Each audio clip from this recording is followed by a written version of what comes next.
33 minutes after the hour of 8 a.m. Central Time for our last segment here. Of course, you've heard him on the show before. It's always a delight having Fred Dashevsky with USCoinCapital.com on with us. Before we went to, come back on here, we were talking to Fred about the situation involving the price of gold. Apparently, it's hit a new high. Yes, we now have $2,200 gold, 22.16. Silver has cracked over $25. So these are interesting support levels. Last year, I think the low we saw in gold was around $1,650 when it dipped. And then it, seemed to be looking to come to that $2,000 level and stay there. And that required an awful lot of support. And not only did it maintain that, but it went up to about 2,100, where it has been running steadily all year. And now, as of this morning, it broke into the $2,200 mark. Silver over $25 an ounce, coming off its lows last year of around $16 and change. So, and this is with the dollar not really drifting. I mean, the dollar index is about 103. It's been, in the high 102s, 103 level. The very high for the dollar was about 6 or 8 months ago, where it hit 107. And I think I called that peak of the dollar because I did see it would begin to falter. And this drop that we've had has not been very significant. So this is much more demand driven than an indication of a weaker dollar, which is also, of course, in play. But interestingly enough, we now have new record high prices for gold. And I know I mentioned this in the last show, that while the prices of the metals have been climbing, the premiums over the metal value for the most common gold and silver coins have been compressing. So even though the metal price is a little bit higher, the price to buy physical gold and silver coins is actually a little bit cheaper than when the prices of the metals were lower. I know that might be a little confusing, but it creates a buying opportunity we have not seen since before COVID. If anybody has not taken advantage of the silver, oh my goodness, do yourselves a favor, pick up silver now. Don't be concerned about the slightly higher spot price, because the base cost on the coins is actually less. Makes it look more like silver's around $22 than $25. Yeah, and see, the thing is you read my mind, because I was just going to ask you about that. Given the big jump, I was going to say, well, what about the premiums? And you just, headed me off at the pass on that one there, Fred. Because, everybody's wondering about how it's going to cost, what's a cost basis for, because you have spot price and then you have a premium over and above, and some people may not still understand or be able to grasp the fact that the premiums are shrinking. Now, why the compression? Well, that's an interesting question. And I have talked to dealers that do $1 billion a year in business. I have talked to probably a couple of dozen of the largest dealers in the industry over the past few months. There's no single answer that anybody has come up with that I can say, boom, here it is, that we have an absolute understanding. But I think a lot of it has to do with both profit taking from people who bought silver when it was $4 or $5 an ounce and were buying gold coins when gold was 607. Now you're at 2,200. It represents a good opportunity. I'm also beginning to think that there's a lot of artificial pressure being applied to the market to try to reduce premiums, the same way that I think there are sometimes selling pressures against the gold and silver prices, because I don't think the public is going to fare well if they begin to get a perception that there's something fundamentally flawed with the paper money side and it's driving prices for gold and silver coins higher. If that's represented by the higher prices people are seeing, it kind of indicates that there's a problem with the other part of the economy. So I know that for the decades I've been involved in this industry, there have been vested interests by, governments, central banks, to try to prevent gold and silver prices from climbing, to keep the public from panicking. If gold ran free and nobody was stopping it, and you had $3,000 or $4,000 gold and $30 silver, people would be looking really suspiciously at the U.S. dollar. So I think there's a concerted effort to try to prevent these premiums from climbing. But in the end, they're going to win out. This is a temporary situation, but that's why I think it's really worth taking advantage of. Well, see, and we're all looking at this market going, okay, how much should we invest? We have a certain percentage of our portfolio is invested in the market, and I'm not a big fan of the market anymore. I got completely out of it because I think it's too volatile. I don't trust it. And the more people wake up and realize what's going on with this fiat money system we have, and the fact it can be manipulated.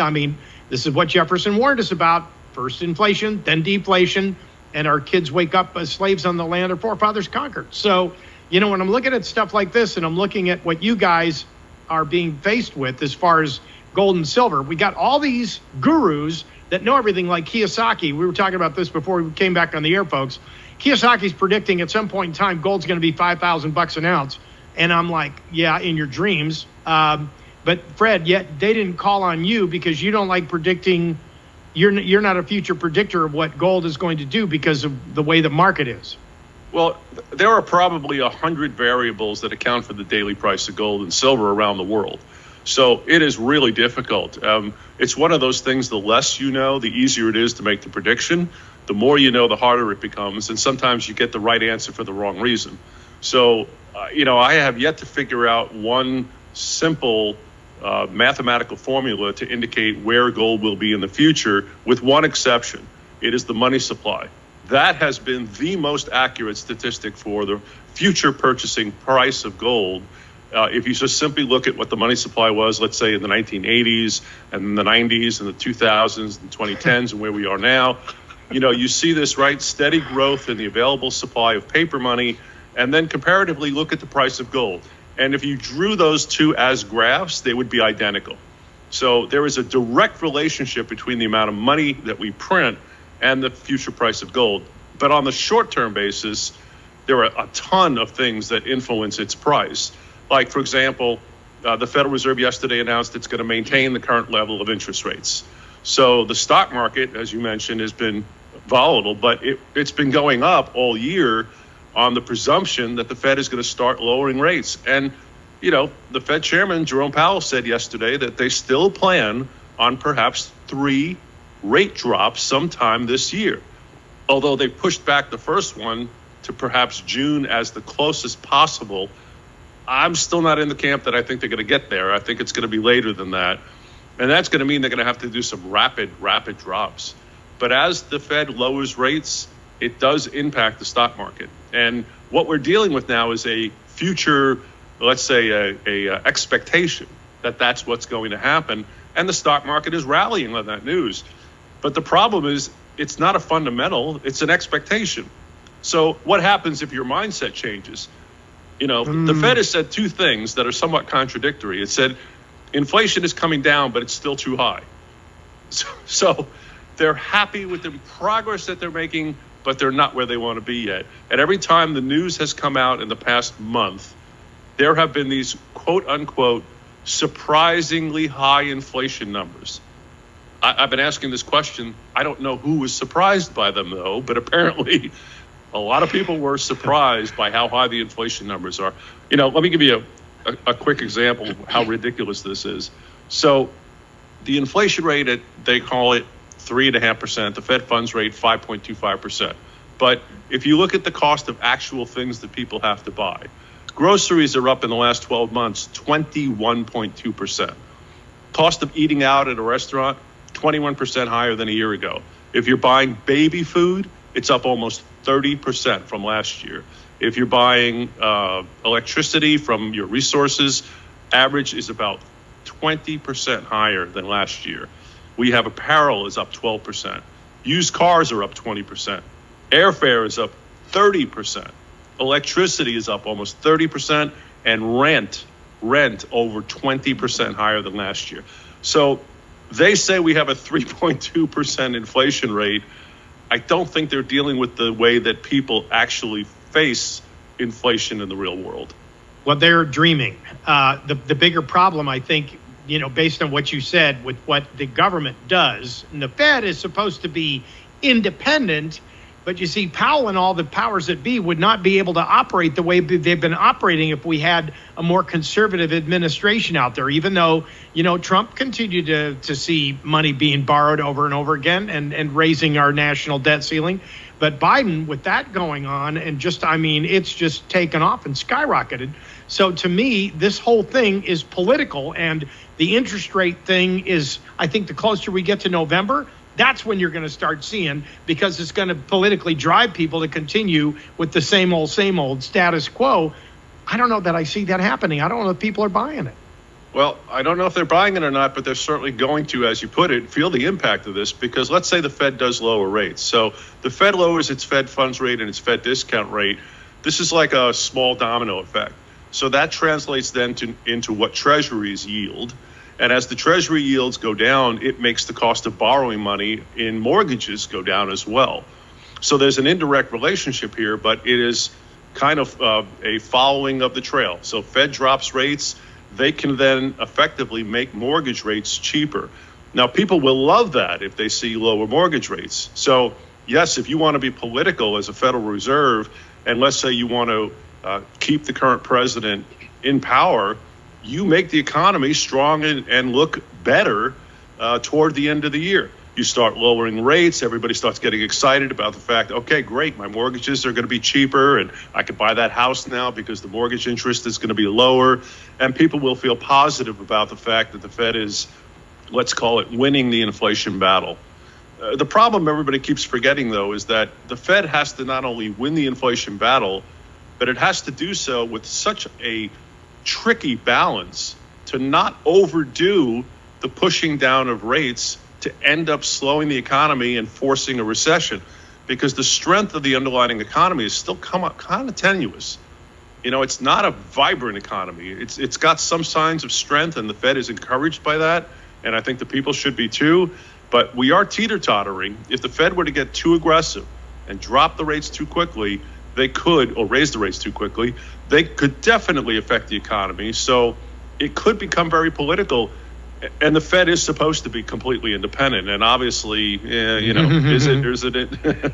Yeah, we figured that out already. Here's our thing that bothers me, though, Fred. And see, you're the economist here. I mean, you've got a degree in psychology, political science, and economics. I mean, this is the sort of thing that I look at, is that the closer we get to November, black swan event or not, my biggest concern is the fact that even if the Fed starts dropping interest rates and everybody's taking advantage of that, the fact of the matter is that the price points that we're currently experiencing right now, that you just read the list of, with this inflation being the way it is, who wants to drop prices when they're making all this profit now? They don't want to do that. And I have a feeling that all the price points of what you've been talking about are still going to continue to be inflated right up until, I mean, what incentive does the market have to lower something when they're making a killing?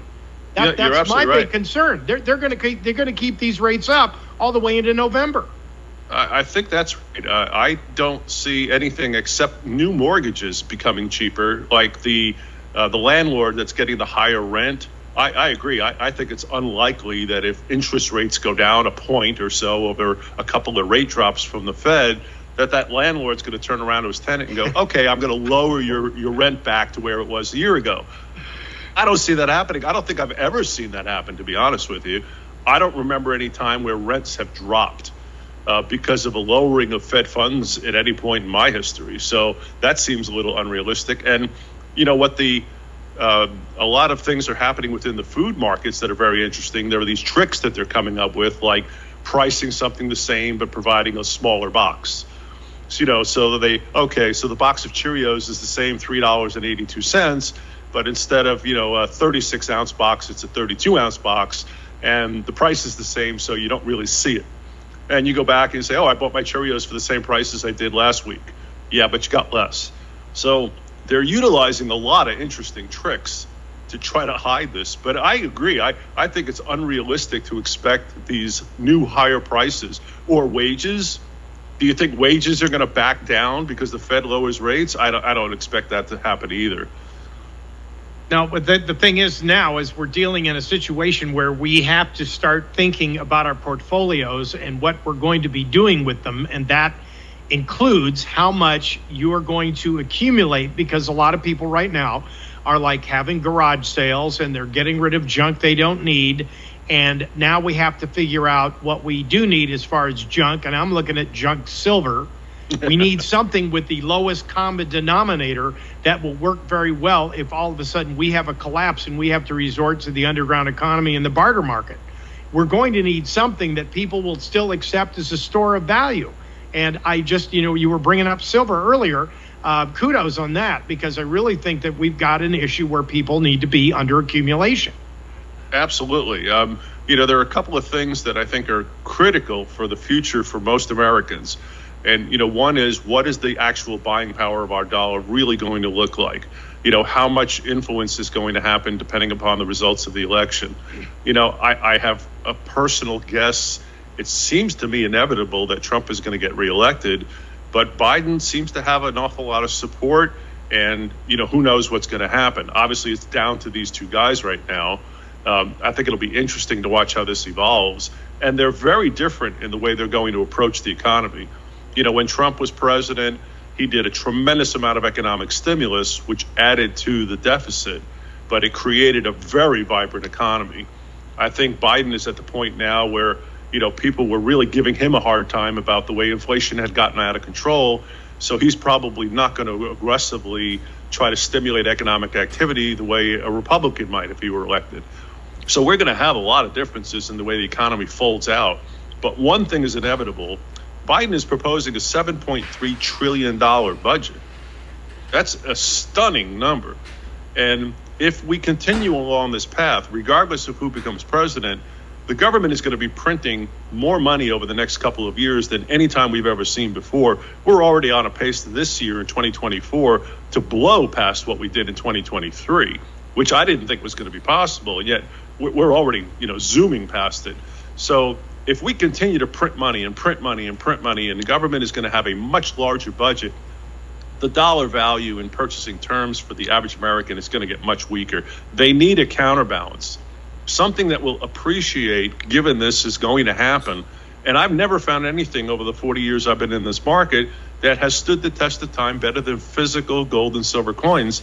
And especially now with these premiums being so ridiculously low on silver, again, I think people should absolutely take advantage of that, either for the wealth protection point of view or even from gain over the next few years. I think this is going to be a very profitable vehicle, but it'll definitely provide a lot of peace of mind for people who are concerned, because we can't know everything about what's going to happen. Like you mentioned, what if a black swan event comes out of nowhere again this year, like we had last year? They come out of nowhere, you don't expect them, and they have a massive influence on the economy. There are too many unknowns going forward. So I like the idea of physical gold and silver. It gives me comfort at night knowing a good portion of my wealth is in something solid and tangible, and I don't have to worry about trying to get my money out of some account.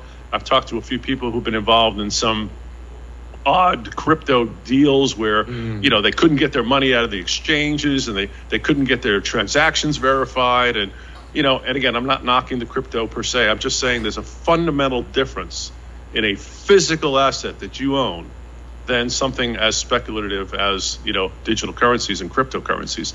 So I think everybody owes it to themselves. Take advantage of this lower premium. Well, it's all ether anyway. I mean, that's it. It's a gas. I mean, it's up in the ozone. And what people don't understand is it's not the physical stuff that you can sit there and hold a Franklin half in your hand and say, okay, this is worth some money. And the thing is the more that they borrow, I don't know what that's going to do to the value of gold and silver. I know the demand for it probably will increase, but as far as diversification of portfolio, see, a lot of people are still into that.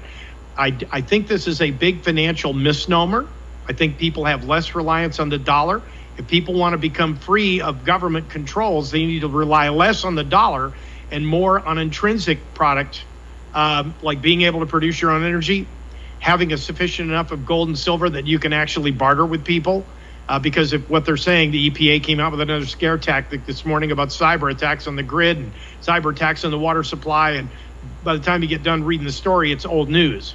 It's something that the FBI said a long time ago. The thing I'm looking at is this diversification of the portfolio.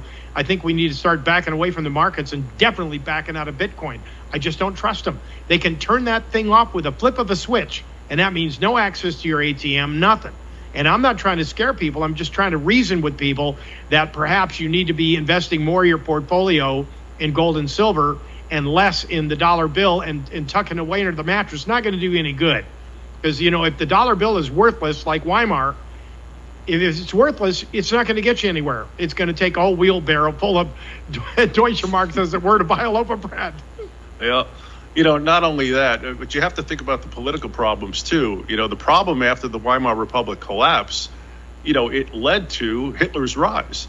So if you think about politically what happens when you destroy an economy, people start then struggling and they look for leadership, and you start getting, the promotion of nationalization when the economies are so bad.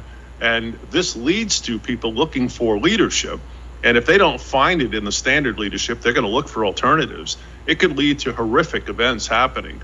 And I don't think we'll make it through 2024 without a black swan event. I think the likelihood of that is probably about 80%.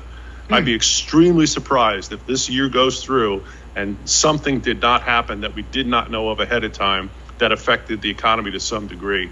So if this problem ever occurs, like an electrical grid problem, just think about the automatic issue. So now I can't go to the ATM. The banks won't be able to provide me with any funds or liquidity. How do I conduct commerce? So, of course, gold and silver coins would be prevalent and wonderful to have in that environment.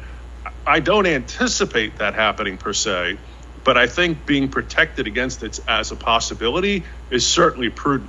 I think the most likely scenario is a rapid inflation of the U.S. dollar because the government printing is just getting out of control. And at some point, it's going to spiral to where the interest payments are going to keep building up, and the payments are going to get exorbitant, and the Fed's need to, continue to try to alter the economy is going to become greater and greater. To rely on a central bank to support your economy, it's the last resort. It's not what you want your economy to run on. So from a diversification standpoint, from a protection standpoint, from an inflation-proof standpoint, and a profit standpoint, I see great opportunities for people to acquire physical gold and silver coins. People should just give us a call if they want to chat about this. 800-878-2646. Our staff is very well prepared to help people, guide people, help them understand the ins and outs of the markets. And then, of course, we do provide that physical product directly to you, the actual U.S. gold and silver coins. Yep, that's www. For those of you on the internet, U.S. Coin Capital, that's olcapital.com. Brad Dashevsky, as always, it's a pleasure getting economic insight from you.